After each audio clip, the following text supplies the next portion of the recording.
Every year, more and more doctors are choosing to take time out of training after completing the foundation programme, and there's a whole host of roles available to them after this. They can work as a clinical fellow, they can go and do some research, they can go travelling. However, one role that's becoming more and more popular is choosing to work as a locum. Now, working as a locum can be great because you can get more flexibility and you can earn more money. However, to work as a locum, it does require some effort and some organisation. Hi, my name's Colin, I'm a junior doctor working in the UK. Now, for the past 3 years now, I've primarily been working as a locum. In this video, I'm going to talk about 5 different tips that can help you stay organised if you're choosing to work as a locum. And you can see these in the timestamps to the side here as well.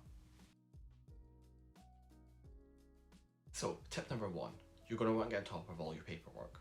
So if you're considering signing up to a locum agency, whether that's an internal locum agency or an external locum agency, they're going to make you fill out a lot of paperwork and it's going to take some time. So if you're wanting to work as a locum, you want to start this process early. So if you're a foundation doctor, start thinking about signing up to agencies around about April time, so that before you finish in August when you're going to want to start working. Now, they're going to get you to fill out all the forms that you've probably filled out before in the past, so it's going to be things like your details, your bank details, proof of indemnity, GMC registration, give them proof of any courses you've done, so ALS, ILS or any other life support courses you've done, your bank details so that you can actually get paid, all these sorts of typical things. They're also going to want your vaccination records as well to prove that you've had your most up-to-date vaccinations, which is fine, so you can get all that sorted. But it does take some time, like I said. The other thing they're going to want you to do is to do a disclosure and barring service background check, so the DBS check, and that costs a bit of money as well. So if you've done it before, they'll make you do it again essentially. Now, where all this becomes a problem is most locums sign up for more than one agency because that gives them a bigger range of jobs to apply for essentially. So if you sign up for one locum agency and you fill out all their paperwork, that's fine. But then the next locum agency is going to get you to fill out all the exact same paperwork out again, except they're going to get you to fill it out in a slightly different form because it's going to have their name at the top of it rather than the other locum agency. And they will make you fill it out again. So one good thing to do is to sort of compile all this information that you filled out onto a sort of hard drive or your desktop or whatever, and that way you can just sort of copy and paste it when you're asked to submit it again. That just makes the process a little bit quicker. Tip number 2, don't forget your mandatory training. So do you remember back in F1 when you had to do all that sort of mandatory training, all the online courses, so the fire safety course and the basic life support course that you had to do despite the fact you had ALS? Yeah, you're going to have to do all that again. So each locum agency is going to give you a list of courses that they need you to do, and you're going to have to go through them all. Now, some of them will accept your mandatory training from your foundation training that you were made to do, like I said. However, you're going to need the little certificate things for that to prove that you've done it, and you're going to need to do it recently.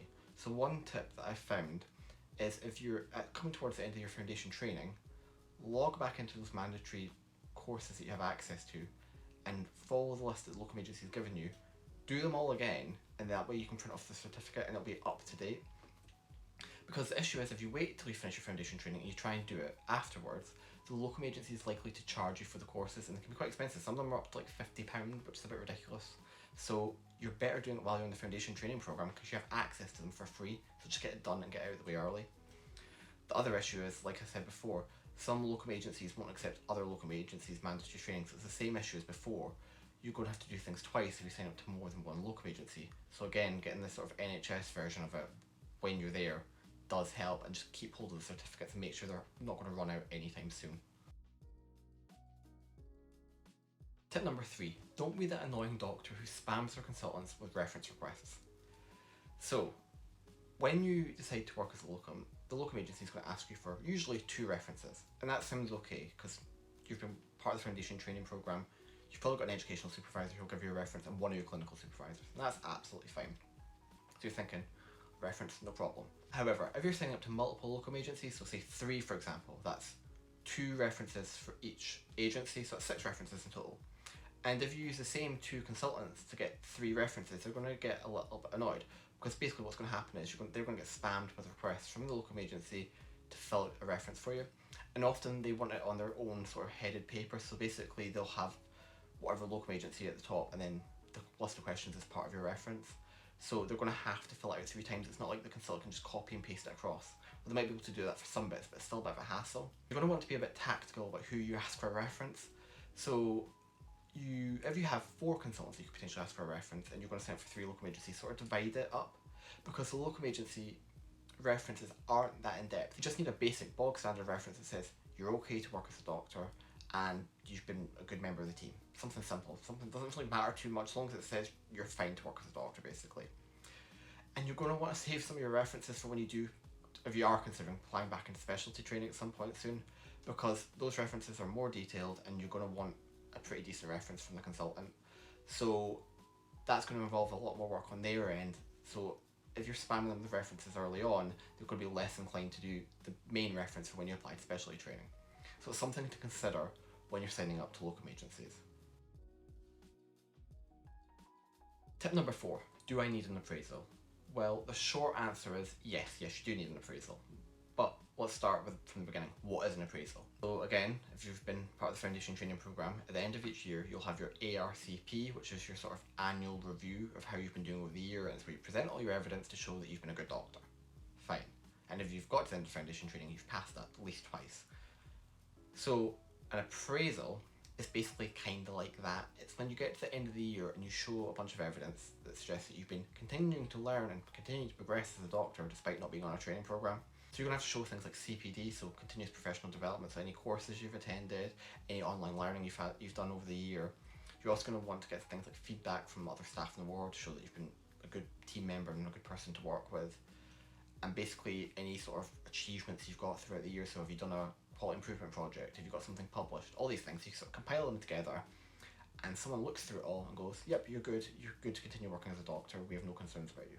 Fine. So the problem is when you're a foundation training doctor, you have this person allocated, actually it's a panel, at the end of the year, a panel will sit in front of you, look through your portfolio and go, yep, you've ticked all our boxes, you're good to keep working as a doctor. As a locum, you don't have that panel in front of you, so you have to go find someone, usually a consultant, who's willing to go through that with you.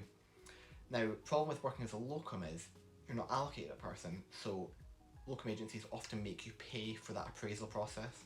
They make you pay a consultant basically to sit down with you and go through everything. So there are ways to get around this. Some locum agencies will give you the appraisal for free if you do enough hours with them. So some of them it's like 300 hours. If you work 300 hours as a locum with them, they'll get a consultant to do your appraisal at the end of the year for free. So that's one good way around it. Another way to get around it is if basically you're working in the same trust or you're an internal locum and you've been working there for a prolonged period of time, so 6 months, a year. Sometimes trusts will be willing to allocate you a consultant who's willing to do the appraisal for you, and that can save on a bit of money as well. But the main trick for the appraisal is to start it early, so just document down, keep everything collated together, save it on a hard drive, save it on a desktop, if you get any certificates or if you've got any feedback and all the rest of it, just so at the end of the year it's all compiled nicely together and it's pretty easy to go through.